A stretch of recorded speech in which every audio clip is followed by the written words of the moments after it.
Part 2 of our series with head coach of the Syracuse Crunch, Rob Zettler. And Rob, you've got a lot of guys coming back from last year's team, and it's not only a lot of guys, a lot of character guys, including your captain, Mike Angelides. What does it mean to you to have that sort of core coming back and in big numbers, too? Yeah, well, it was really important to get those guys signed and get them on board again. They bring a lot to the team, not only on the ice but off the ice. And, everybody here knows how hard a Mike Angelides plays and how important he is to our team. He just kind of sets the tempo, sets the mood, and helps with the culture in the dressing room, along with a few other guys. Now, that being said, those guys also played for John Cooper, so he may end up stealing a couple of those guys on me. We'd love to have him back, but our goal here is to obviously field the most competitive team possible, but give these guys a chance to play in the NHL. So, we'll see what happens with Tampa and who they end up keeping, who they end up playing a little bit. We may have a few surprises. Who knows?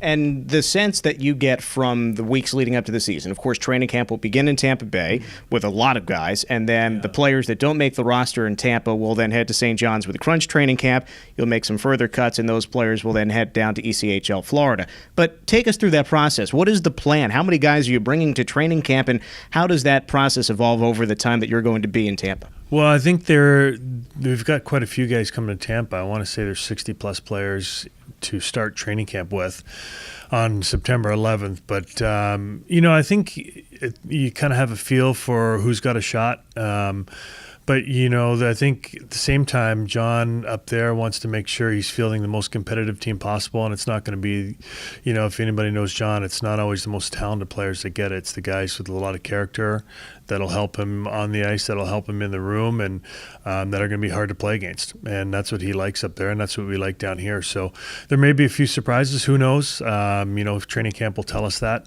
But moving forward, we have to focus on get through rookie camp and then get through training camp and then the big training camp, and we'll see who falls where. I think there's obviously a lot of players from last year that are going to have a shot at Tampa. The Johnsons, the Panics, the Platts, Barbarios, those types of players that hopefully, selfishly we'd love to see some of those guys back, but for their sake, hopefully they can make the jump to the NHL and have some success. And that's, if we've done that, then we've done a good job. And 7 players made their NHL debut with the Lightning last year. From the Crunch to the Lightning, that's more than any organization in hockey. But they're not all going to be there. And it's hard to say. Just to be clear, you guys really are going to rely on training camp to decide who makes the team. Those decisions haven't been made yet. No, they're far from being made. That's probably one of the reasons why there's so many guys in camp. Obviously, you kind of know who's got a chance to make it or not. But I think they're going in with an open mind. They want to make, Tampa didn't make the playoffs last year, so they want to make sure they're doing everything they can to field the most competitive team possible. And, a lot will go into those decisions, not only talent, but character as well. And sometimes it's a numbers game, too. There's only so many spots there. But you also have some new faces in the organization. First, let's talk about the rookies, the players that you are just seeing for the first time. You've got the rookie camp, the development camps that you've had this summer. Take us through some of the guys who are new that we might be seeing in Syracuse.